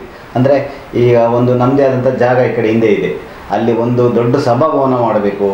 ಅಂದರೆ ನಮ್ಮ ಮೇಯ್ನ್ ಉದ್ದೇಶ, ನಮ್ಮ ಅಧ್ಯಕ್ಷರುಗಳದ್ದು, ನಮ್ಮ ಬಾಡಿಯವ್ರದ್ದು, ನಮ್ಮದು ಮೇಯ್ನ್ ಉದ್ದೇಶ ಏನಪ್ಪ ಅಂದರೆ, ನಮ್ಮ ಈ ಹಳ್ಳಿ ಜನಗಳು ಯಾರು ಸಿಟಿಗೆ ಟಚ್ ಆಗಿ ಏನು ತರಬಾರ್ದು, ಎಲ್ಲಿಗೂ ಹೋಗಬಾರ್ದು, ಅವ್ರಿಗೆಲ್ಲ ಫೆಸಿಲಿಟಿ ಇಲ್ಲಿಂದ ಈಚೆಗೇನೆ ಸಿಗಬೇಕು ಅನ್ನೋದೊಂದು ನಮಗೊಂದು ಕಾನ್ಸೆಪ್ಟ್ ಇದೆ. ನಾವಿಲ್ಲೇ ಅವ್ರಿಗೆಲ್ಲದು, ಈಗ ಅವ್ರು ಸಣ್ಣ ಒಂದು ಫಂಕ್ಷನ್ ಮಾಡಬೇಕು ಅಂದರೆ ನಮ್ಮ ಭವನನೇ ಕೊಡೋದು ರಿಯಾಯಿತಿ ದರದಲ್ಲಿ. ನಮಗೆ ಲಾಭ ಮಾಡಬೇಕು ಅಂತ, ರೈತರಿಗೆ ಒಂದು ಉಪಯೋಗ ಮಾಡಬೇಕು ಅಂತೇಳಿ ಅದರೊಂದು ರಿಯಾಯಿತಿ ದರದಲ್ಲಿ ಕೊಡಬೇಕು ಅಂತ ನಮಗೊಂದು ಆಸೆ. ಈಗ ಗೊಬ್ಬರಗಳನ್ನ ಅಷ್ಟೇ, ನಾವು ಇಲ್ಲಿಂದ ಯಾರು ಸಿಟಿಗೆ ಬಿಟ್ಟಿಲ್ಲ, ನಾವು ಇಲ್ಲಿಂದನೇ ನಮ್ಗೆ ಕಂಪ್ಲೀಟ್. ಅವ್ರಿಗೆ ಯಾರು ಗೊಬ್ಬರ ಇರಲ್ಲ, ಏನಿರಲ್ಲ, ಅವರಿಗೆಲ್ಲ ಇಲ್ಲಿಂದನೇ ನಾವು ಇಲ್ಲದೇ ಇದ್ದರೂ 2 ದಿನ ಅಲ್ಲ 3 ದಿವಸ ಅವರಿಗೆ ವೆಯ್ಟ್ ಮಾಡಿಸಿ ಇಲ್ಲಿಂದ ನಾವು ತರಿಸಿ ಕೊಡ್ತಾಯಿದ್ದೀವಿ. ಅದೇ ಥರ ನಮ್ಗೆ ಇನ್ನೂ ಈ ಥರ ಯೋಜನೆಗಳನ್ನ ಇನ್ನೂ ಹಮ್ಮಿಕೊಳ್ತಾ ಇದ್ದೀವಿ. ಬಟ್ ಹಂತದ್ದು ವರ್ಷಕ್ಕೆ ಒಂದೊಂದೇ ನಾವು ಇಂಪ್ರೂವ್ ಮಾಡ್ಕೊಂಡು ಹೋಗ್ತಾ ಇದ್ದೀವಿ. ಎಸ್ ಸರ್, ತುಂಬ ಸಂತೋಷ ಸರ್. ಸರ್, ಮುಖ್ಯವಾಗಿ ತಾವು ಶಿವಮೊಗ್ಗದ ಪ್ರತಿಷ್ಠಿತ ಸಂಸ್ಥೆಯಾದಂಥ ಮ್ಯಾಮ್ಕೋಸಲ್ಲಿ ಕೂಡ ಒಂದು ನಿರ್ದೇಶಕರಾಗಿ ಸೇವೆಯನ್ನು ಸಲ್ಲಿಸಿದ್ರಿ. ಈ ಒಂದು ಸಂಸ್ಥೆಯಲ್ಲಿ ಯಾವ ರೀತಿ ಕೆಲಸ ಕಾರ್ಯಗಳನ್ನು ಮಾಡಲಿಕ್ಕೆ ಸಾಧ್ಯ ಆಯಿತು ಸರ್ ತಮಗೆ? ನಾನು ಮ್ಯಾಮ್ಕೋಸಿಗೆ ಹೋಗೋದಕ್ಕಿಂತ ಮುಂಚೆ ತೀರ್ಥಹಳ್ಳಿ ಸಹ್ಯಾದ್ರಿ ವಿವಿಧೋದ್ದೇಶ ಮಾರಾಟ ಸಹಕಾರ ಸಂಘದಲ್ಲಿ ನಿರ್ದೇಶಕನ ಕೆಲಸ ಮಾಡ್ತಾಯಿದ್ದೆ. ಮತ್ತು ಅದರಂತೆ ಶರಾವತಿ ಪತ್ತಿನ ಸಹಕಾರ ಸಂಘದಲ್ಲೂ ಕೂಡ ನಿರ್ದೇಶಕನ ಕೆಲಸ ಮಾಡಿದೆ. ಆಮೇಲೆ ಸಮೃದ್ಧಿ ಅಂತ ಒಂದು ಸೊಸೈಟಿ ಕಟ್ಟಿದರು, ವಿಜಯದೇವ್ ಅಂತ, ಈಗಲೂ DC ಬ್ಯಾಂಕ್ ಡೈರೆಕ್ಟರ್ ಇದ್ದಾರೆ. ಅವರ ನೇತೃತ್ವದಲ್ಲಿ ಈ 3 ಸಂಸ್ಥೆಗಳಿಗೆ ಸ್ಥಾಪಕ ನಿರ್ದೇಶಕರಾಗಿ ಸುಮಾರು 15 ವರ್ಷಗಳ ಕಾಲ ಕೆಲಸ ಮಾಡ್ತಾ ಅಲ್ಲಿ ಇರೋಷ್ಟೊತ್ತಿಗೆ ನಮಗೆ ಮ್ಯಾಮ್ಕೋಸಿಂದ ಮೂಲತಃ ನಾನು ರಾಷ್ಟ್ರೀಯ ಸ್ವಯಂ ಸೇವಕರ ಸಂಘ ಸದಸ್ಯನಾಗಿದ್ದೆ. ನಮಗೆ ಎಲ್ಲರೂ ಹೇಳ್ತಾಯಿದ್ರು ಸಿಕ್ಕದವರು, ನೀವು ಈ ಸರಿ ಮ್ಯಾಮ್ಕೋಸಿಗೆ ಹೋಗಬೇಕು, ಅಲ್ಲಿ ಸೇವೆಯನ್ನು ಮಾಡಬೇಕು, ನಿಮಗೆ ಮ್ಯಾಮ್ಕೋಸ್ ಅಂತ ಸಂಸ್ಥೆಯಲ್ಲಿ ನಿಮ್ಮಂಥವ್ರು ಇರಬೇಕು ಅಂತೇಳಿ ಹೇಳ್ತಾಯಿದ್ರು. ಅದರಂತೆ ಎಲ್ಲರೂ ನನಗೆ ಹೇಳಿಬಿಟ್ಟು ನಮ್ಮ ಸಹಕಾರ ಭಾರತಿ ಅಂಥೇಳಿ ಏನು ಒಂದು ಆರ್ಗನೈಸರ್ ಇದೆ, ಅದರ ಮುಖಾಂತರ ನಾನು ಮ್ಯಾಮ್ಕೋಸಿಗೆ ಸ್ಪರ್ಧೆ ಮಾಡಿದೆ. ಆವಾಗ ಅಲ್ಲಿ ಗೆಲುವನ್ನು ನೋಡ್ತಕ್ಕ ಅವಕಾಶ ಸಿಕ್ತು. ಅದರಲ್ಲಿ ವಿಶೇಷವಾಗಿ ನಾನು ನೋಡಿರ್ತಕ್ಕಂಥದ್ದು ಇಷ್ಟೇ, ಮ್ಯಾಮ್ಕೋಸ್ ಜಿಲ್ಲಾಧಿಕಾರಿಗಳು ಅಧ್ಯಕ್ಷರು, ಮಾನ್ಯ ಜಿಲ್ಲಾಧಿಕಾರಿಗಳು ಅಧ್ಯಕ್ಷರಾಗಿರ್ತಕ್ಕಂಥ ಸಂಸ್ಥೆ ಸದ್ಯ ದೇಶದಲ್ಲೇ ಇದು ಒಂದೇ ಅಂಥೇಳಿ ನಾನು ತಿಳ್ಕೊಂಡಿದ್ದೀನಿ. ಈಗ ಮ್ಯಾಮ್ಕೋಸ್ ಹೇಗೆ ನಡೀತದೆ ಅಂತ ಹೇಳಿದರೆ, ಅಡಿಕೆ, ಕಾಳುಮೆಣಸು ಅಲ್ಲೂ ಕೂಡ ಗೊಬ್ಬರ ಮಾರಾಟ ಮಾಡ್ತಕ್ಕಂಥ ಸಂಸ್ಥೆ. ಸುಮಾರು 12-13 ಬ್ರ್ಯಾಂಚ್ಗಳನ್ನು ಹೊಂದಿ ಬಯಲುಸೀಮೆ ಮತ್ತು ಮಲೆನಾಡು ಎರಡೂ ಸೇರ್ತಕ್ಕಂಥ ಸಂಸ್ಥೆ. ಯಾಕಂತೇಳಿದರೆ ಮಲೆನಾಡು ಅಡಿಕೆ ಮಾರಾಟ ಸಹಕಾರ ಸಂಘ ಅಂತ ಹೆಸರಿದ್ರೂ ಕೂಡ ಈ ಕಡೆ ಬೀರೂರವರೆಗೂ, ಈ ಕಡೆ ಚೆನ್ನಗಿರಿ, ಈ ಕಡೆ ಸೊರಬ, ಶಿಕಾರಿಪುರ, ಹೊಸನಗರ, ಶೃಂಗೇರಿ ಮತ್ತು ಕೊಪ್ಪ, ತೀರ್ಥಹಳ್ಳಿ ಈ ಭಾಗವನ್ನು ಕೂಡ ಒಳಗೊಂಡು ವಿಭಿನ್ನವಾಗಿರ್ತಕ್ಕಂಥ ಕ್ಷೇತ್ರದಲ್ಲಿ ಎಲ್ಲ ರೈತರಿಗೆ ನ್ಯಾಯ ಒದಗಿಸ್ತಕ್ಕಂಥ ಪ್ರಾಮಾಣಿಕವಾಗಿ ಕೆಲಸ ಮಾಡ್ತಕ್ಕಂಥ ಸಂಸ್ಥೆ. ಯಾಕೆಂತ ಹೇಳಿದ್ರೆ ಮ್ಯಾಮ್ಕೋಸು ಅದು ನಡೆದು ಬಂದ ಇತಿಹಾಸವೇ ರೋಚಕ. ಯಾಕೆಂತ ಹೇಳಿದ್ರೆ ಅಲ್ಲಿ ಕೋಟಿಗಟ್ಟಲೆ ಷೇರು ಬಂಡವಾಳವನ್ನು ಕೂಡ ಹೊಂದಿರ್ತದೆ. ಉಪಾಧ್ಯಕ್ಷರು ಕಾರ್ಯ ನಿರ್ವಹಿಸ್ತಾ ಇರ್ತಾರೆ. ಒಂದೇ ಕಡೆ ನಿರ್ದೇಶಕರೇನು ಇರೋದಿಲ್ಲ. ಇಡೀ ಎಲ್ಲ ಕ್ಷೇತ್ರ ಒಂದೇ ಕ್ಷೇತ್ರ ಆದ್ದರಿಂದ ಎಲ್ಲ ಭಾಗದ ನಿರ್ದೇಶಕರು ಕೆಲಸ ಮಾಡ್ತಕ್ಕಂಥ ಸನ್ನಿವೇಶದಲ್ಲಿ ಬಯಲುಸೀಮೆ ಮತ್ತು ಮಲೆನಾಡು ಎರಡೂ ಒಟ್ಟು ಸೇರಿ ಕೆಲಸ ಮಾಡ್ತಕ್ಕಂಥ ಪ್ರದೇಶ ಆದ್ದರಿಂದ ಅಲ್ಲಿಯ ಅನುಭವಗಳು ತುಂಬ ವಿಭಿನ್ನವಾಗಿರ್ತಕ್ಕಂಥ ಮಾತನ್ನು ನಾನು ಹೇಳೋಕ್ಕೆ ಇಷ್ಟಪಡ್ತೀನಿ. ಈ ಸಂಸ್ಥೆಯಲ್ಲಿ ವಿಭಿನ್ನವಾಗಿ ಒಂದು ಅನುಭವವನ್ನು ತೆಗೆದುಕೊಂಡ್ರಿ ಅನ್ನುವಂಥ ಮಾತನ್ನು ಹೇಳಲಿಕ್ಕೆ ಬಯಸ್ತೀರಿ ಸರ್. ಸರ್, ಇನ್ನು ಮುಖ್ಯವಾಗಿ ತಾವು ಸಹ್ಯಾದ್ರಿ ವಿವಿಧೋದ್ದೇಶ ಅಡಿಕೆ ಮಾರಾಟ ಸಂಘ ಮತ್ತು ಸಮೃದ್ಧಿ ಪ್ಲಾಂಟೇಶನ್ ಸಹಕಾರ ಸಂಘ ಹಾಗೂ ಶರಾವತಿ ಪತ್ತೆ ಸಹಕಾರ ಸಂಘದಲ್ಲಿ ಕೂಡ ಸಂಸ್ಥಾಪಕ ನಿರ್ದೇಶಕರಾಗಿ ಕೆಲಸವನ್ನು ನಿರ್ವಹಿಸಿರಿ. ಅದರ ಅನುಭವಗಳನ್ನು ಸ್ವಲ್ಪ ಹೇಳಿ ಸರ್. ಅಲ್ಲೂ ಕೂಡ ವಿಜಯದೇವ್ ಅಂತೇಳಿ ಈಗ ಅವರು SLDB ಡೈರೆಕ್ಟರ್ ಹೌದು, DC ಬ್ಯಾಂಕ್ನ ನಿರ್ದೇಶಕರು ಕೂಡ ಹೌದು. ಅವರು ಕೂಡ ಉತ್ತಮ ಸಹಕಾರಿಗಳು. ಅವರು ಮಾರ್ಗದರ್ಶನದಲ್ಲೂ ಕೂಡ ತುಂಬ ಕಟ್ಟುನಿಟ್ಟಿನ ವ್ಯವಹಾರದ ಮುಖಾಂತರ ಎಲ್ಲ ಈ ತಾಲೂಕಿನ ಜನರಿಗೆ ಸೇವೆ ಮಾಡ್ತಕ್ಕಂಥ ಅವಕಾಶ ನಮಗೂ ಕೂಡ ಒದಗಿಸ್ಕೊಟ್ರು. ಆ ಸಂದರ್ಭದಲ್ಲೇ ನಾನು ಅಲ್ಲಿ ಕೆಲಸ ಮಾಡ್ತಕ್ಕಂಥ ಅವಕಾಶ ಸಿಕ್ಕಿತ್ತು. ಎಸ್ ಸರ್, ತುಂಬ ಸಂತೋಷ ಸರ್. ಸರ್, ನೀವು ತೀರ್ಥಹಳ್ಳಿ ತಾಲೂಕು TAPCMSನಲ್ಲೂ ಕೂಡ ಒಂದು ನಿರ್ದೇಶಕರಾಗಿ ಸೇವೆಯನ್ನು ಸಲ್ಲಿಸಿದೆ. ಒಂದು ಅವಧಿನಲ್ಲಿ ನಾನು TAPCMSಗೆ ನಿರ್ದೇಶಕನಾಗಿ ಆಯ್ಕೆಯಾಗಿದ್ದೆ. ಆ 5 ವರ್ಷದಲ್ಲಿ ಅಲ್ಲಿ ಸಾಕಷ್ಟು ಕೆಲಸ ಕಾರ್ಯಗಳನ್ನು ಅಲ್ಲಿ ನಾಗರಾಜ್ ಶೆಟ್ಟರು ಅಂತೇಳಿ ತುಂಬ ಉತ್ತಮ ಅಧ್ಯಕ್ಷರು ಇದ್ದಾರೆ. ಅದಕ್ಕೆ ಅವರ ನೇತೃತ್ವದಲ್ಲಿ ಕೆಲಸ ಮಾಡ್ತಕ್ಕಂಥ ಅವಕಾಶ ನನಗೂ ಸಿಕ್ಕಿತ್ತು. Yes sir. ಸರ್, ಇನ್ನು ವಿಭಿನ್ನವಾಗಿ ಅಂತಂದರೆ ತಮ್ಮ ಒಂದು ಕುಮದ್ವತಿ ರೈತ ಉತ್ಪನ್ನಗಳ ಸಂಸ್ಕರಣಾ ಮತ್ತು ಮಾರಾಟ ಸಹಕಾರಿ ಸಂಘದಲ್ಲಿ ಕೂಡ ಸಂಸ್ಥಾಪಕ ಅಧ್ಯಕ್ಷರಾಗಿ ಸೇವೆಯನ್ನು ಸಲ್ಲಿಸಿದ್ರಿ. ಯಾವ ರೀತಿ ಕೆಲಸ ಕಾರ್ಯ ಈಗ ಪ್ರಾರಂಭದ ಹಂತದಲ್ಲಿದೆ. ಅದರ ಉದ್ದೇಶ ನಮ್ಮ ರೈತ ಉತ್ಪನ್ನಗಳನ್ನು ಎಲ್ಲದನ್ನೂ ಕೂಡ ನಾವು ಸಂಸ್ಕರಣೆ ಮಾಡಿಬಿಟ್ಟು ಇಲ್ಲೇ ವ್ಯಾಪಾರ ಮಾಡ್ತಕ್ಕಂಥ ಇದಕ್ಕೆ ಪ್ರಯತ್ನ ಮಾಡಬೇಕು ಅಂಥೇಳಿ ಅದನ್ನು ಹುಟ್ಟಾಕಿರ್ತಕ್ಕಂಥದ್ದು. ಇನ್ನೂ ಅಂಬೆಗಾಲಿಡ್ತಾ ಇದೆ. ಮುಂದಿನ ದಿನಗಳಲ್ಲಿ ಅದರದ್ದು ಯಶಸ್ಸನ್ನು ನೋಡಬೇಕು ಅಂತೇಳಿ ನಾವು ಯೋಚನೆ ಮಾಡ್ತಾ ಇದ್ದೀವಿ. Yes sir. ಸರ್, ನೀವು ದೇಮ್ಲಾಪುರ ಹಾಲು ಉತ್ಪಾದಕರ ಸಹಕಾರಿ ಸಂಘದಲ್ಲೂ ಕೂಡ ಒಂದು ಕೆಲಸವನ್ನು ನಿರ್ವಹಿಸಿರಿ. ಯಾವ ರೀತಿ ಕೆಲಸ ಮಾಡಲಿಕ್ಕೆ? ದೇಮ್ಲಾಪುರ ಹಾಲು ಉತ್ಪಾದಕರ ಸಹಕಾರ ಸಂಘ ಅದು ಪ್ರಾರಂಭ ಆಯಿತು. ನಾನೇ ಸ್ಥಾಪಕ ಅಧ್ಯಕ್ಷ ಕೂಡ ಆಗಿದ್ದೆ. ಅಲ್ಲಿ ಬಯಲುಸೀಮೆ ಮತ್ತು ಮಲೆನಾಡು ಪ್ರದೇಶದಲ್ಲಿ ಹಾಲು ಉತ್ಪಾದನೆ ಮಾಡ್ತಕ್ಕಂಥದ್ದು ತುಂಬ ಕಷ್ಟ. ಬಯಲುಸೀಮೆ ಅಷ್ಟು ಇಳುವರಿ ಮಲೆನಾಡಲ್ಲಿ ಬರೋದಿಲ್ಲ. ಆದರೂ ಕೂಡ ಸುಮಾರು ಒಂದು 8 ವರ್ಷಗಳ ಕಾಲ ಚೆನ್ನಾಗೇ ನಡೀತು. ಆಮೇಲೆ ರೈತರು ಕೂಡ ಅದರ ಬಗ್ಗೆ ಅಷ್ಟು ಹಾಲು ಲಾಸಿಗೆ ಆಗುತ್ತೆ ಅನ್ನೋದನ್ನು ಕ್ಯಾಲ್ಕುಲೇಷನ್ ಹಾಕಿಬಿಟ್ಟು ನಮ್ಗೆ ಹಾಲು ಮಾರಾಟ ಮಾಡೋದ್ರಿಂದ ಲಾಭ ಆಗೋದಿಲ್ಲ. ಅವತ್ತಿನ ದಿನಗಳಲ್ಲಿ ಆ ಪರಿಸ್ಥಿತಿ ಇತ್ತು. ಇವತ್ತಾರು ಗ್ರೇಸು ಅದು ಇದು ಎಲ್ಲ ಸಿಗುತ್ತಾ ಇದೆ. ಈಗ ಆ ಪ್ರಕಾರದಲ್ಲಿ ಆಮೇಲೆ ಅಲ್ಲಿಗೆ ಇಲ್ಲಿ ಸ್ಟಾಪ್ ಆಯಿತು. ಎಸ್ ಸರ್, ತುಂಬ ಸಂತೋಷ ಸರ್. ಸರ್, ಮುಖ್ಯವಾಗಿ ತಾವು ಹೇಳಿ, ತಮ್ಮ ಒಂದು ನಿರ್ದೇಶಕ ಮಂಡಳಿ ಆಗಿರ್ಬೋದು, ಸದಸ್ಯರಾಗಿರ್ಬೋದು, ಯಾವ ರೀತಿ ತಮ್ಮ ಒಂದು ಸಹಾಯ ಸಹಕಾರವನ್ನು ತಮ್ಮ ಒಂದು ಆಡಳಿತದಲ್ಲಿ ಕೊಡ್ತಾ ಇದ್ದಾರೆ ಸರ್? ಅದೇ ಉದಾಹರಣೆಗೆ ಇದೆ ಹೇಳಿದ್ನಲ್ಲ, ಈಗ ನಮ್ಮ ಸಂಸ್ಥೆ ಇಷ್ಟು ಮಟ್ಟಕ್ಕೆ ಬೆಳೀತಾ ಇದೆ ಅಂತಂದರೆ ಅವರ ಸಹಕಾರ ಇಲ್ಲದಿದ್ದರೆ ನಾನು ಏನೂ ಮಾಡೋಕ್ಕಾಗೋದಿಲ್ಲ. ಹಾಗಾಗಿ ಅವ್ರು ಇವತ್ತಿನವರೆಗೂ ಸಹ ನನಗೆ ನಾವೇನಾದ್ರು ಒಂದು ಹೊಸ ಯೋಜನೆ ಹಾಕ್ಕೊಂಡ್ರೆ ನಾವು ಇವ್ರ ಹತ್ರ ಅಧ್ಯಕ್ಷರ ಹತ್ರ ಡೈರೆಕ್ಟರ್ ಹತ್ರ ಒಂದು ಇದು ಮಾಡ್ಕೊಂಡು ಸರ್ ಇದನ್ನು ಮಾಡ್ಬೋದಾ, ಇದೇನಾ ನೀವು ಮಾಡಿ, ಇಷ್ಟು ಸಹಕಾರಗಳನ್ನ ಕೊಡ್ತಾ ಇದ್ದಾರೆ ಅವರು. ಪ್ರತಿಯೊಂದು ಅಷ್ಟೇ, ಸಾಲ ಈ ವಸೂಲಾತಿಗಳಲ್ಲಿ ಸಾಲ ಕೊಡೋದು, ಆಮೇಲೆ ಯಾರಿಗೆ ನಮ್ಮಲ್ಲಿ ಬಡವರು ಸ್ವಲ್ಪ ಕಷ್ಟ ಇದ್ದವರಿಗೆ ಈ ಥರ ನಾವು ಸ್ವಲ್ಪ ಈಗ ನಾವೊಂಚೂರು ದಾರಿ ಬಿಟ್ಟರೆ ಆಗಲಿ ನಾವು ಅವ್ರಿಗೊಂದು ಹೆಲ್ಪ್ ಮಾಡಬೇಕು ಮಾಡ್ತಿದ್ದೀವಿ. ಹಾಗಾಗಿ ಅಷ್ಟಕ್ಕೆ ಸಹಕಾರ ಈಗ ಇವ್ರ ಸಹಕಾರ ಇಲ್ಲದ್ರೆ ನಾವೇನು ಮಾಡೋಕ್ಕೆ ಬರೋಲ್ಲ. ಹಾಗಾಗಿ ಎಲ್ಲರದ್ದು ಸಹಕಾರ ನನಗೆ ನಾನು ಇನ್ನು ಜೀವನದಾಗ ನಂಗೆ ಸಿಗಲ್ಲ ಅನ್ಸುತ್ತೆ. ಅಷ್ಟು ಸಹಕಾರಗಳನ್ನು ಎಲ್ಲರೂ ಕೊಟ್ಟಿದ್ದಾರೆ. ಎಸ್ ಸರ್, ತುಂಬ ಸಂತೋಷ ಸರ್. ತಮ್ಮ ಒಂದು ಆಡಳಿತ ಮಂಡಳಿಯವರಾಗಿರ್ಬೋದು, ಸಿಬ್ಬಂದಿ ವರ್ಗ ಆಗಿರ್ಬೋದು, ಯಾವ ರೀತಿ ಸಹಾಯ ಸಹಕಾರವನ್ನು ಕೊಡ್ತಾರೆ ಸರ್?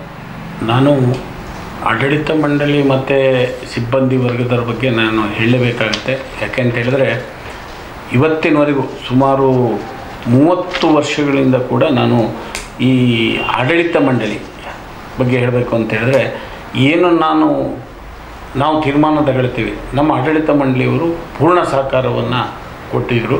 ಆ ಪ್ರಕಾರದಲ್ಲಿ ನಮಗೆ ಕೆಲಸ ಮಾಡೋಕ್ಕೆ ಅನುಕೂಲ ಆಗಿದೆ. ಯಾಕೆಂತ ಹೇಳಿದ್ರೆ ಆಡಳಿತ ಮಂಡಳಿ ಸಹಕಾರ ಇಲ್ಲದೇ ಇದ್ದರೂ ಏನೂ ಮಾಡೋಕ್ಕಾಗಲ್ಲ. ಅದೇ ರೀತಿ ಸಿಬ್ಬಂದಿ ಕೂಡ ಅಷ್ಟೇ. ನನಗೆ ಪ್ರಾರಂಭದಲ್ಲಿ ಸ್ವಲ್ಪ ಸಿಬ್ಬಂದಿಯಿಂದ ತೊಂದರೆ ಆಯಿತು ಅನ್ನೋದು ಬಿಟ್ಟರೆ ಅದು ಆಮೇಲೆ ಇತ್ತೀಚಿನ ದಿನಗಳಲ್ಲಿ ತುಂಬ ಅನುಕೂಲ ಆಗಿರ್ತಕ್ಕಂಥ ಸಿಬ್ಬಂದಿ ವರ್ಗ ಸಿಕ್ಕಿದ್ರಿಂದ ಇವತ್ತು ನಾವು ಏನೇನು ಸಾಧನೆ ಮಾಡಿದ್ದೀವಿ, ಬಿಲ್ಡಿಂಗ್ ಇರ್ಬೋದು, ರೈತರಿಗೆ ಸಾಲ ಕೊಡ್ತಕ್ಕಂಥದ್ದು ಇರ್ಬೋದು, ಏನಾದ್ರು ಹೆಲ್ಪ್ ಮಾಡ್ತಕ್ಕಂಥದ್ದು ಇರ್ಬೋದು, ಎಲ್ರಿಗೂ ಅದರಿಂದ ಮಾತ್ರ ಸಾಧ್ಯ ಆಗಿದೆ. ಯಾಕೆಂತ ಹೇಳಿದ್ರೆ ಜನ ಎಲ್ಲರಿಗಿಂತ ಹೆಚ್ಚಾಗಿ ಜನ ನಮ್ಮ ಮೇಲೆ ಏನು ವಿಶ್ವಾಸ ಇಟ್ಟಿದ್ರು, ಏನು ಇವರು ಮಾಡಬಹುದು, ನಮಗೆ ಇವ್ರ ಕಡೆ ನಂಬಿದರೆ ನಮ್ಮ ಸಂಸ್ಥೆಗೆ ಏನೂ ನಷ್ಟ ಆಗೋದಿಲ್ಲ, ಸಂಸ್ಥೆ ಬೆಳೀತದೆ ಅಂತ ಹೇಳಿದರು ಆ ವಿಶ್ವಾಸವನ್ನು ನಾವು ಉಳಿಸ್ಕೊಳ್ತಕ್ಕಂಥ ಪ್ರಾಮಾಣಿಕ ಪ್ರಯತ್ನವನ್ನು ನಾವು ಮಾಡಿದ್ದೀವಿ. Yes sir. ಸರ್, ಇನ್ನು ಮುಖ್ಯವಾಗಿ ತಾವು ಈ ಸಹಕಾರಿ ರಂಗದ ಜೊತೆಗೆ ಸಾಮಾಜಿಕವಾಗಿ ಸಾಕಷ್ಟು ಕೆಲಸ ಕಾರ್ಯಗಳನ್ನ ಈ ಒಂದು 40 ವರ್ಷಗಳ ಕಾಲ ಮಾಡಿದ್ರಿ. ಯಾವ ರೀತಿ ಕೆಲಸ ಮಾಡಲಿಕ್ಕೆ ಅನುಕೂಲ ಆಯಿತು ಸರ್ ತಮಗೆ? ನನಗೆ ನಾವು ಇದನ್ನೇ ಮಾಡಬೇಕು ಅಂತ ಹೇಳಿ ಪೂರ್ವ ನಿಯೋಜಿತವಾಗಿ ಬಂದಂಥಕ್ಕವರು ಅಲ್ಲ. ನನ್ನ ವ್ಯವಸಾಯ ಕ್ಷೇತ್ರದ ಜೊತೆಯಾಗಿ ಸಾಮಾಜಿಕ ಕ್ಷೇತ್ರ ಕಾರ್ಯಗಳನ್ನು ಕೂಡ ನಾವು ಮಾಡಿದ್ದೀವಿ. ಇವತ್ತು ಸಹಕಾರ ಸಂಘದಲ್ಲಿರ್ಬೋದು, ಪಂಚಾಯಿತಿ ಮಟ್ಟದಲ್ಲಿರ್ಬೋದು, ಯಾರೇ ನಮ್ಮ ಹತ್ರ ಬಂದರೂ ಕೂಡ ನಮಗೆ ಆಗ್ತಕ್ಕಂಥ ಕೆಲಸಗಳನ್ನು ಮತ್ತು ಅವ್ರಿಗೆ ದಾರಿ ತೋರಿಸ್ತಕ್ಕಂಥ ಕೆಲಸವನ್ನು ನಾವು ಅವತ್ತಿಂದ ಇವತ್ತಿನವರೆಗೂ ಏನು ನಮ್ಮ ಜನ ನಮ್ಮ ವಿಶ್ವಾಸ ಇಟ್ಟಿದ್ರು, ನಮ್ಮ ಮೇಲೆ ಯಾರು ವಿಶ್ವಾಸ ಇಟ್ಟು ನೀವು ಈ ಕೆಲಸ ಮಾಡಿ ಅಂತ ಹೇಳಿದರು ಅವರು ಇರ್ಬೋದು, ಅವರು ಯಾರಿಗೂ ಕೂಡ ಇವರು ಸರಿ ಇಲ್ಲ, ಇವ್ರನ್ನ ನಾವು ಆಯ್ಕೆ ಮಾಡಿ ತಪ್ಪು ಮಾಡಿದ್ವಿ ಅಂತಕ್ಕಂಥದ್ದು ಎಲ್ಲೂ ಬರಬಾರದು ಅಂಥೇಳಿ ಆ ನಿಟ್ಟಿನಲ್ಲಿ ಪ್ರಾಮಾಣಿಕವಾಗಿರ್ತಕ್ಕಂಥ ಪ್ರಯತ್ನವನ್ನು ನಾವು ಮಾಡಿದ್ದೀವಿ. ಆ ನಿಟ್ಟಿನಲ್ಲೇ ಇವತ್ತು ಜನ ನಾವು ಏನು ಹೇಳಿದರೂ ಒಪ್ತಾರೆ ಅನ್ನೋದು ಅದು ಒಂದೇ ಕಾರಣ. ಯಾಕೆಂದರೆ ಇವತ್ತು ಜನಗಳು ಎಲ್ಲರನ್ನೂ ನೋಡ್ತಾ ಇರ್ತಾರೆ. ಈಗ ನಮ್ಮ ನಡೆನುಡಿಗಳನ್ನು ನೋಡ್ತಾರೆ, ನಮ್ಮ ಕೈ ಬಾಯಿ ಇವ್ರದ್ದು ಯಾವ ರೀತಿ ಇರ್ತಾರೆ ಅಂಥೇಳಿ ನೋಡ್ತಾ ಇರ್ತಾರೆ. ಎಲ್ಲದನ್ನು ನೋಡಿದ್ರಿಂದ ಇಷ್ಟು ಸುಮಾರು 30 ವರ್ಷಗಳ ಕಾಲ ಒಂದು ಸಹಕಾರ ಸಂಘದಲ್ಲಿ ಅಧ್ಯಕ್ಷರಾಗಿ ಮುಂದುವರಿತಕ್ಕಂಥದ್ದು ತಮ್ಮೆಲ್ಲರಿಗೂ ಇವತ್ತಿನ ಸ್ಥಿತಿ ಯೋಚಿಗೆ 30 ವರ್ಷ ಅಂತ ಹೇಳಿದ್ರೆ ಭಾಳ ಗಾಬರಿ ಪಡ್ತಾರೆ, ಇದು ಏನು ಅಂಥೇಳಿ.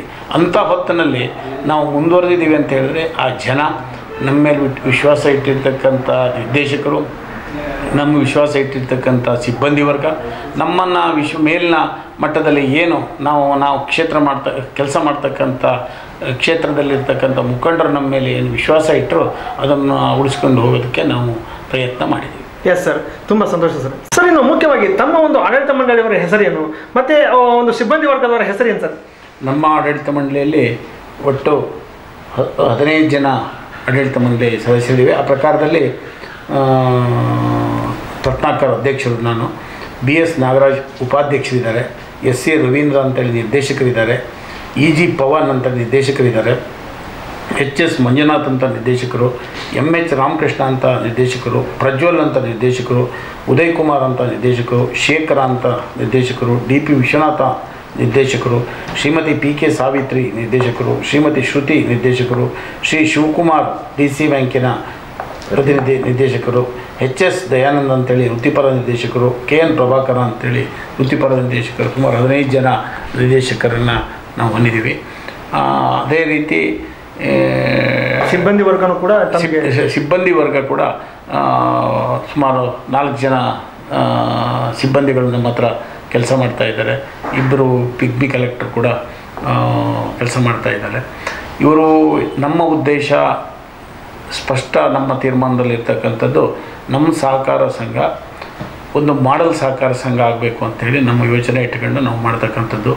ನಮ್ಮ ರೈತರು ಪೂರ್ಣ ಸಾಲವನ್ನು ಇಲ್ಲೇ ಪಡಿತಕ್ಕಂಥ ವ್ಯವಸ್ಥೆ ಆಗಬೇಕು. ರೈತರಿಗೆ ಸಿಗ್ತಕ್ಕಂಥ ಉತ್ಪನ್ನಗಳು ಏನು ಇವತ್ತು ನಾವು ಕೃಷಿ ಪರಿಕರಗಳನ್ನು ಮಾರಾಟ ಮಾಡ್ತಾಯಿದ್ದೀವಿ, ಅವರು ಎಲ್ಲೂ ಕೂಡ ರಾಸಾಯನಿಕ ಗೊಬ್ಬರ ಇರ್ಬೋದು, ಬೀಜ ಇರ್ಬೋದು, ಮತ್ತೊಂದು ಇರ್ಬೋದು, ಎಲ್ಲೂ ಕೂಡ ಹೊರಗಡೆ ಹೋಗಬಾರ್ದು. ನಮ್ಮ ಸಹಕಾರ ಸಂಘದಲ್ಲೇ ಅದನ್ನು ದೊರೆಯುವಂಥ ವ್ಯವಸ್ಥೆ ಆಗಬೇಕು. ಸಾಲ ಕೂಡ ಅಷ್ಟೇ ಮ್ಯಾಕ್ಸಿಮಮ್ ಇವತ್ತು ಏನು ಸಹಕಾರ ಸಂಘದಲ್ಲಿ ರೈತರಿಗೆ ನಿಬಡ್ಡಿ ದರದಲ್ಲಿ ಸಾಲ ಕೊಡ್ತಾ ಇದ್ದಾರೆ, ಅದು ಸುಮಾರು 10 ಲಕ್ಷದವರೆಗೂ ಇರಬೇಕು ಅಂತಕ್ಕಂಥದ್ದು ನನ್ನ ಭಾವನೆ. ಯಾಕೆಂತೇಳಿದ್ರೆ ಯಾವುದೇ ಮಾನದಂಡ ಇಲ್ಲದೆ ಒಬ್ಬ ರೈತನಿಗೆ 10 ಲಕ್ಷದವರೆಗೂ ಸಾಲ ಕೊಟ್ಟರೆ ಅದರಿಂದ ನಮ್ಮ ಗ್ರಾಮೀಣ ಪರಿಸ್ಥಿತಿ ಉತ್ತಮ ಆಗ್ತದೆ. ಅದು ಅಲ್ಲದೆ ಇವತ್ತು ವಿಶೇಷವಾಗಿ ಕೇಂದ್ರ ಸರ್ಕಾರ ಸಹಕಾರಿ ಸಂಘದ ಕಡೆ ಗಮನ ಕೊಡ್ತಾ ಇದೆ. ಎಲ್ಲ ಕಂಪ್ಯೂಟರೈಸನ್ನು ಮಾಡಿರ್ತಕ್ಕಂಥದ್ದು ಈಗ ನೀವು ತಾವು ನೋಡಿರ್ಬೋದು. ಕೇಂದ್ರ ಸರ್ಕಾರ ಎಲ್ಲರಿಗೂ ಇದು ಮಾಡಿಬಿಟ್ಟು ಇಲ್ಲೇ ಮಾಡಿರ್ತಕ್ಕಂಥ ವ್ಯವಹಾರ ಡೆಲ್ಲಿನಲ್ಲಿ ಕೂತ್ಕೊಂಡ್ರು ನೋಡ್ಬೋದು ಅಂಥ ವ್ಯವಸ್ಥೆ ಇದೆ. ಆ ಮಟ್ಟದಲ್ಲಿ ನಮಗೆ ಇವತ್ತು ಏನು ಸಹಕಾರಿ ರಂಗದಲ್ಲಿ ಕೆಲಸ ಮಾಡೋಕ್ಕೆ ಅವಕಾಶ ಕೊಟ್ಟಿದ್ದಾರೆ. ಎಲ್ಲಕ್ಕಿಂತ ವಿಶೇಷವಾಗಿ ನಾವು DCC ಬ್ಯಾಂಕನ್ನು ಬಿಟ್ಟು ನಾವೇ ಸಾಲ ಕೊಡ್ತಕ್ಕಂಥ ಪೂರ್ಣಾವಧಿ ಬರಬೇಕು ಅಂತಕ್ಕಂಥದ್ದು ನನ್ನ ಪೂರ್ಣ ಕಲ್ಪನೆ. ನಿಜಕ್ಕೂ ವಿಶೇಷವಾಗಿ ನಮ್ಮ ನಿರ್ದೇಶಕರು, ಅದರಲ್ಲೂ ಮತ್ತು ಸಿಬ್ಬಂದಿ ವರ್ಗ, ನಾನು ಎಷ್ಟು ಹೇಳಿದರೂ ಸಾಲದು. ಯಾಕಂತೇಳಿದ್ರೆ ನಾವು ಅನೇಕ ಸೊಸೈಟಿಗಳನ್ನು ನೋಡಿ ಬಂದು ಹೇಳಿದಾಗ ಅದರಂತೆ ನಾವು ಮಾಡ್ತಕ್ಕಂಥ ಆಯಿತು ನೀವು ಮಾಡಿ ಅಂತಕ್ಕಂಥ ಹೇಳೋದಿಲ್ಲ. ಆ ಪ್ರಕಾರದಲ್ಲಿ ಸಹಕಾರ ಕೊಟ್ಟಿರ್ತಕ್ಕಂಥ ಅವರೆಲ್ಲರಿಗೂ ಕೂಡ ನಾನು ವಂದಿಸಿ ಹೊಂದಿಸ್ತಾ ಇದೆ. ತುಂಬ ಸಂತೋಷ ಸರ್.